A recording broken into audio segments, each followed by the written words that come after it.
Good morning, Unity Spiritual Center of Lansing. It is so good to be with you this morning. You know, when Reverend Sharon and I planned for me to come and give a talk and a workshop, it was months ago. And of course, we had no idea that we wouldn't be doing it in person. But as you know, the world has shifted, and so we've had to shift as well. And like I've said at several places I've spoken since the pandemic started, the good thing is we have all of this great technology, which allows us to still come together in sacred spiritual community. So the title of my talk is, That's My Story, and I'm Willing to Give It Up. Now, we all have a story, that collection of experiences we've had in our lives. Some of them are positive, some leave a little bit to be desired. But what we often do is latch onto the challenging ones, making them the central narrative through which we filter current and future events. So I have two stories from my life that I'd like to share with you. When I was about 6 months old, I had big brown eyes and slicked down jet black hair, and I was smiling all of the time. And when I look back at pictures of myself at that age, it looks like I was just so excited to be here. My mother used to tell me stories about taking me out in the stroller when I was a toddler and double strapping me in because she was afraid I was going to fall out because I was always jumping up and down and waving and trying to say hi to everybody. And when I look at pictures from that time, it seemed like there was this vibrant light that oozed from every pore of my body. And I'm sure I thought that life every day, no matter what it was exciting and new. I was fed and I was clothed and I was bathed and I was held, and people oohed and awed all over me. Life was simply wonderful. But as I was growing up, things started to change. The external messages I was getting from those around me weren't quite as rosy, and just being myself became a challenge. Suddenly, other people had a lot to say. Now, whether you're a boy or a girl or however you identify yourself, some of these things might sound familiar to you. You're not smart enough, or you're too smart for your own good. Your race or your sexual orientation is wrong. You're not Black, Hispanic, gay, straight, whatever, enough. You're too tall or you're too short. You're too fat or you're too thin. You're too young or you're too old. Your faith is wrong and you need to hold certain beliefs. You should really drive this car. You should wear these clothes. You don't belong in this neighborhood. Or maybe you've forgotten where you came from if you live in a certain place or a certain manner. And this list goes on and on and on. And these supposed guidelines for living can be heavy burdens to bear. So here's the second story I have for you. On the warm weather days, I like to ride my bike to the gym. It's a great way to get exercise. The gym is only about 2 miles from my house. I can leave my car at home, and I always go the same way just out of habit, but I have been thinking for a while about changing up a bit. So on Tuesday, July 18th, 2017, I left my house. I went up to the first corner, and that's where I always turn right. So when I got there, I thought, well, you know what? Let's make today the day. Let's go straight. So I crossed over the street, was riding downhill, not particularly fast, totally aware of my surroundings. And up ahead, I saw what looked like rocks and gravel strewn across the sidewalk. And I realize now that in my attempts to avoid the rocks and gravel, I overcorrected by squeezing both brakes. The bike screeched to a halt, the back wheel reared up, and all I heard myself say was, and then just like in the movies, like when they're trying to show a flashback or somebody having an out-of-body experience, everything went white. When the white disappeared and life came back into focus, I found myself on the ground on all fours with most of my weight on my left arm. And due to the intense pain, it took me about 10 seconds to realize I had probably broken that arm. To this day, I don't remember anything that happened in between the white. The only evidence I have that I had obviously gone over the handlebars and rolled was that my bike and my backpack were up on the sidewalk in front of me. I had road rash all over my body. And when I looked back at my helmet later, there were scratches where my head had obviously hit the ground. Fortunately, I was able to reach my backpack with my other arm. I pulled out my cell phone and I called a friend who lived about 2 blocks away to see if she could come and help me. So after I hung up from her, laying on the ground in intense pain, the first thing that came to my mind was, Lysa, say your gratitude list. So I just started talking out loud, everything that I could think of.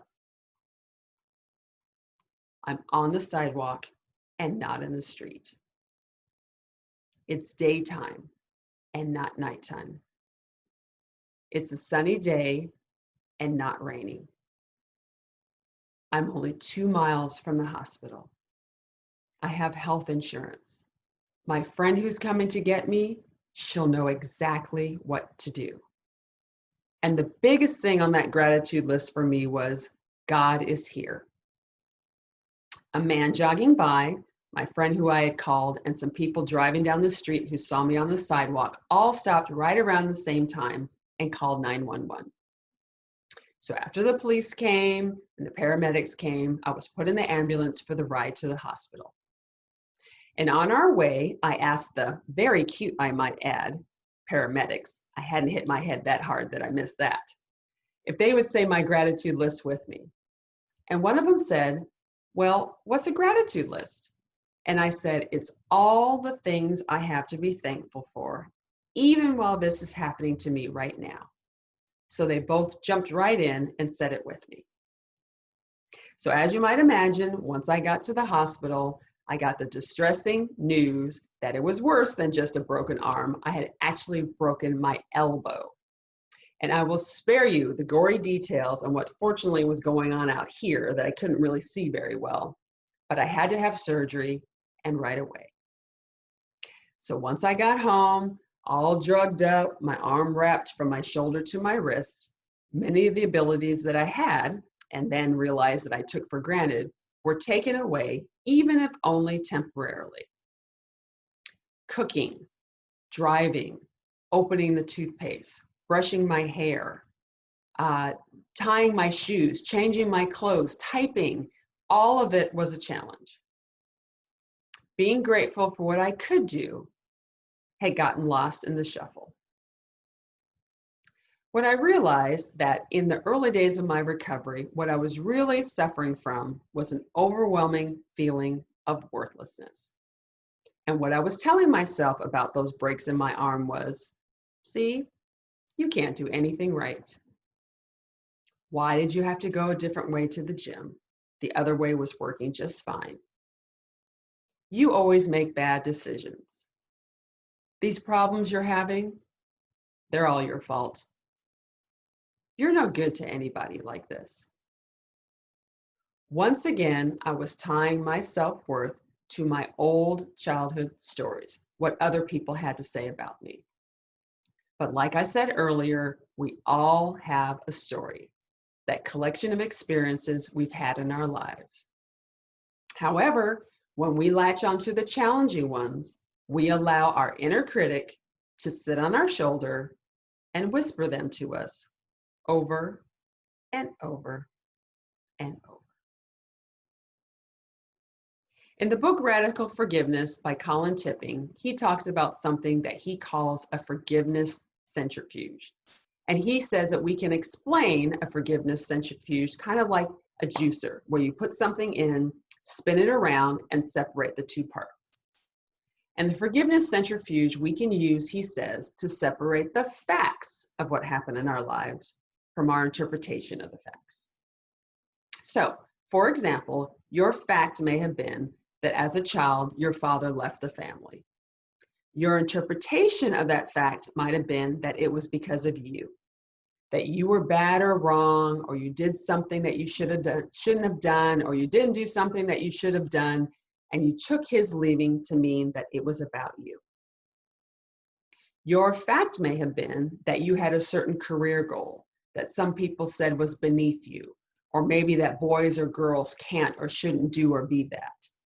Your interpretation of that fact might have been, well, my ideas are stupid. Or I need to ask other people for advice because I can't be trusted to make my own decisions. You might have even thought, well, who am I to have a dream in the first place? And those false stories that we tell ourselves work in the same way by what on all accounts might be called a positive situation. So I have a friend who says she had a wonderful childhood. She loved every minute about it. She was told how smart she was, how resourceful she was, that she played well with others, that she got good grades. She was an all-around great kid to be around. She ate her vegetables, everything. She said it was positive input, and she loved every minute of it. Those were her facts. Her interpretation of those facts, however, was because of all those accolades, she had no room for error. If she messed up, people would see that she really didn't have it all together and that she was a failure. But once we can clearly see the difference between the facts of what happened in our lives and our interpretation of the facts, we can make conscious choices guided by our higher selves about whether or not those stories are serving us any longer. So I have 5 steps to help you do just that. To look at our old stories, decipher which ones are true and which ones are error thinking, and reframe the latter to chart a new conscious path for the future. So here we go. Step number 1, stop and take a deep breath. Stop and take a deep breath. Let's all do that together right now.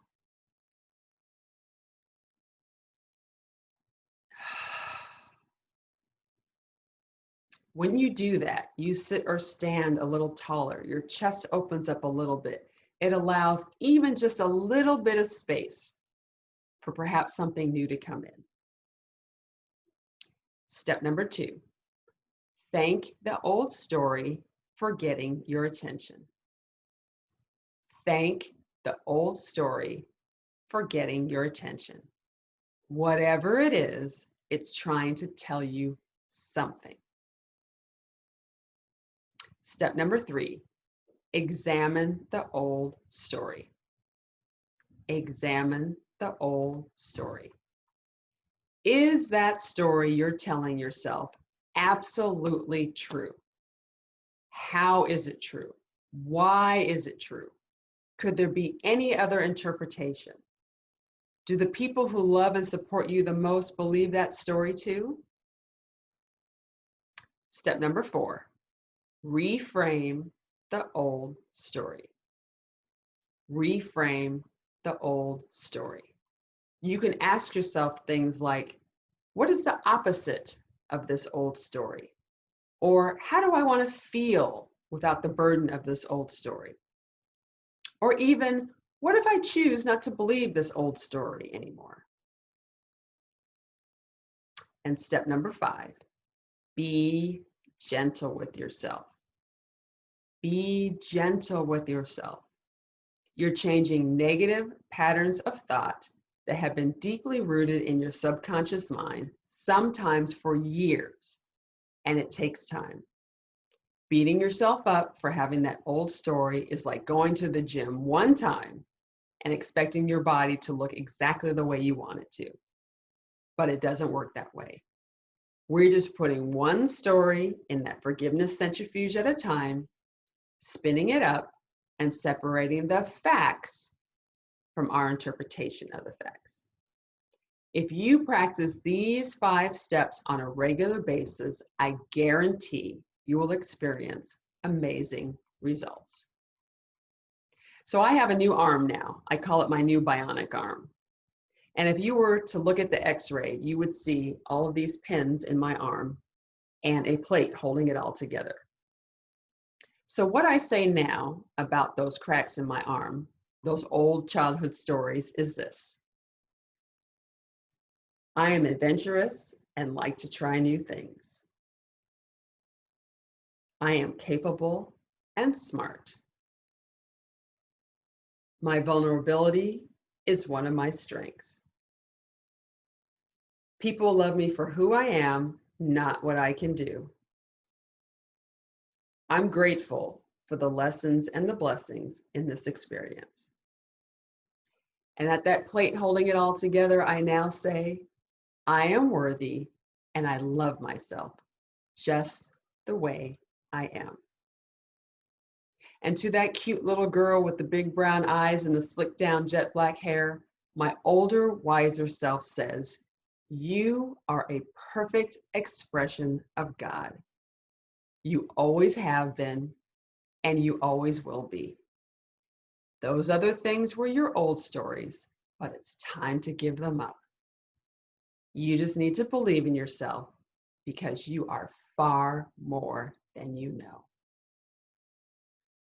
So I've written an affirmation for us today. I'll say it first, and then from wherever you are, let's say it together. I have the power to reframe my old childhood stories and chart a new conscious path for the future. Let's say that together. I have the power to reframe my old childhood stories and chart a new conscious path for the future. Unity Spiritual Center of Lansing, thank you so much for inviting me into your homes today. I hope you're all able to hang around for my workshop this afternoon. I could feel your energy across the miles. I love you and appreciate you, and namaste.